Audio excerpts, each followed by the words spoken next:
Assalamualaikum warahmatullahi wabarakatuh. Perkenalkan, nama saya Andre Parmestu Cahyono, NIM H1A11973. Pada kesempatan ini saya akan menjelaskan beberapa pemaparan materi terkait dengan sistem pemerintahan, di mana kita mengetahui terlebih dahulu pengertian sistem pemerintahan secara luas dan juga sistem pemerintahan secara sempit. Di mana sistem pemerintahan secara luas tentunya diartikan sebagai semua lembaga negara yang terdiri dari lembaga eksekutif, lembaga legislatif, dan juga lembaga yudikatif di dalam suatu negara ataupun dalam suatu pemerintahan. Nah, sedangkan pengertian sistem pemerintahan itu sendiri secara sempit ini merupakan segala sesuatu yang berkaitan dengan kegiatan, yang berkaitan dengan fungsi, tugas, dan kewajiban yang dijalankan oleh lembaga eksekutif, tentunya untuk mencapai tujuan suatu negara. Itu merupakan pengertian sistem pemerintahan secara sempit.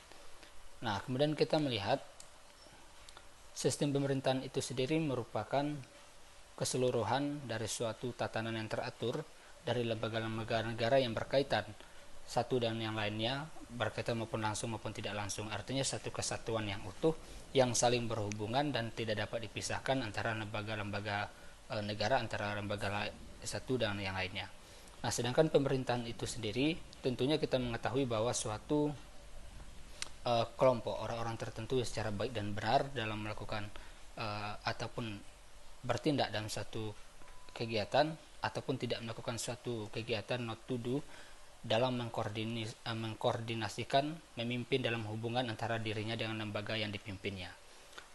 Nah, kemudian kita melihat juga bahwa sistem ini tentunya diartikan sebagai suatu totalitas komponen yang terdiri dari sub-sub komponen yang lainnya. Tentunya ada hal-hal yang berkaitan di dalam sistem tersebut, di mana dalam unsur-unsur pokok sebuah sistem itu terdapat adanya himpunan dari bagian-bagian yang menjadi satu kesatuan yang disebut dengan sistem. Kemudian tentu bagian-bagian tersebut saling berkaitan ataupun tidak dapat dipisahkan. Kemudian tentu bekerja bersama-sama dan saling mendukung dalam sebuah sistem untuk mencapai suatu tujuan tertentu. Kemudian pencapaian tujuan bersama dalam sebuah sistem tersebut dan juga terjadi dalam lingkungan yang kompleks. Nah, kemudian kita melihat konsep pendekatan sistem pemerintahan nasional Indonesia itu yang pertama berawal dari pemerintahan nasional yang terdiri dari eksekutif, legislatif, dan juga yudikatif. Ini merupakan suatu sistem pemerintahan secara nasional. Kemudian sistem pemerintah pusat ini tentu disebut sebagai eksekutif yang merupakan subsistem dari pemerintahan nasional, di mana eksekutif ini terdiri dari presiden, wakil presiden, dan menteri-menterinya. Kemudian di bawah pusat tentu ada pemerintahan daerah, di mana di sini pemerintahan daerah yang diartikan ada pemerintahan daerah provinsi, pemerintahan daerah kabupaten, kota di setiap daerah di Indonesia ini. Ini merupakan juga subsistem dari pemerintahan pusat. Nah, kemudian di bawah pemerintahan daerah tersebut ada yang disebut dengan desa kelurahan yang merupakan suatu bagian ataupun sistem dari pemerintah daerah yang terdiri dari pusat ataupun kelurahan yang menjadi suatu kesatuan sistem oleh pemerintah daerah. Nah, kemudian kita melihat juga di sini jenis-jenis sistem pemerintahan. Yang pertama ada sistem pemerintahan parlementer, presidensil, dan juga campuran. Sistem pemerintahan parlementer ini merupakan sistem pemerintahan digunakan untuk mengawasi eksekutif oleh legislatif. Jadi kekuasaan tertinggi dipegang oleh parlemen, dan sedangkan menteri ataupun perdana menterinya bertanggung jawab kepada parlemen. Ini merupakan sistem pemerintahan parlementer. Yang ciri-cirinya tentu yang pertama, kepala negara mempunyai kekuasaan yang nominal. Kemudian perdana menteri yang pemegang kekuasaan pemerintahan ataupun pemegang kekuasaan eksekutif. Kemudian badan legislatif itu dipilih untuk bermacam-macam periode yang sangat pilihannya ditetapkan oleh kepala negara itu sendiri. Nah, kemudian kita melihat ada sistem pemerintahan presidensil. Sistem pemerintahan presidensial ini merupakan sistem pemerintahan yang kekuasaan tertinggi dipegang oleh presiden, di mana presiden juga merupakan suatu kepala negara dan juga sekaligus menjadi suatu kepala pemerintahan dan menjadi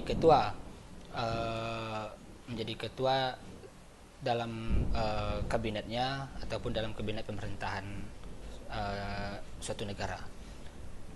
Nah, kemudian kita melihat ciri-ciri dari sistem pemerintahan presidensil. Yang pertama, presiden sebagai kepala negara dan sekaligus menjadi kepala pemerintahan.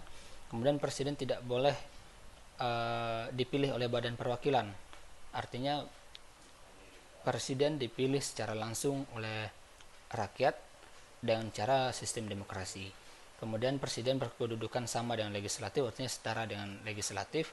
Kemudian kabinet dibentuk oleh presiden dan kabinet tentunya bertanggung jawab ataupun menteri-menteri itu bertanggung jawab kepada presiden sebagai kepala pemerintahan. Kemudian presiden tidak dapat dijatuhkan oleh legislatif, begitupun sebenarnya presiden juga tidak dapat menjatuhkan ataupun membubarkan terhadap badan legislatif. Nah, kemudian ada yang disebut dengan sistem pemerintahan campuran. Sistem pemerintahan campuran ini merupakan gabungan dari sistem pemerintahan parlementer dengan sistem pemerintahan presidensil yang memadukan kelebihan kelebihan terhadap dua sistem pemerintahan tersebut menjadi satu sistem pemerintahan yang disebut dengan sistem pemerintahan campuran.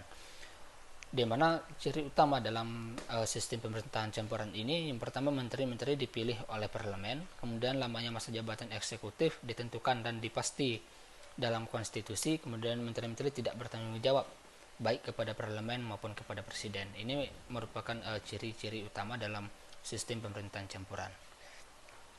Kemudian ada juga yang disebut dengan sistem referendum. Sistem referendum ini merupakan permintaan ataupun persetujuan pendapat rakyat setuju ataupun tidak setuju terhadap kebijakan yang telah ditetapkan oleh pemerintah. Ini baik dilaksanakan oleh badan eksekutif ataupun dilaksanakan oleh badan legislatif. Nah, di sini ada macam-macam referendum. Yang pertama ada yang disebut dengan referendum obligator ataupun disebut dengan referendum wajib, di mana berlakunya suatu undang-undang yang dibuat parlemen dan telah disetujui oleh rakyat melalui suara terbanyak. Nah, kemudian yang kedua ada yang disebut dengan referendum fakultatif. Ini suatu undang-undang yang dibuat oleh parlemen setelah diumumkan beberapa kelompok masyarakat yang berhak meminta disahkan melalui referendum. Nah, yang terakhir ada yang disebut dengan referendum konsultatif. Ini yang merupakan soal tertentu yang teknisnya rakyat tidak tahu. Ini macam-macam terhadap sistem referendum. Nah, mungkin itu saja yang dapat saya jelaskan pada kesempatan ini dalam materi sistem pemerintahan. Semoga dapat bermanfaat untuk kita semua. Saya tutup dengan wassalamualaikum warahmatullahi wabarakatuh.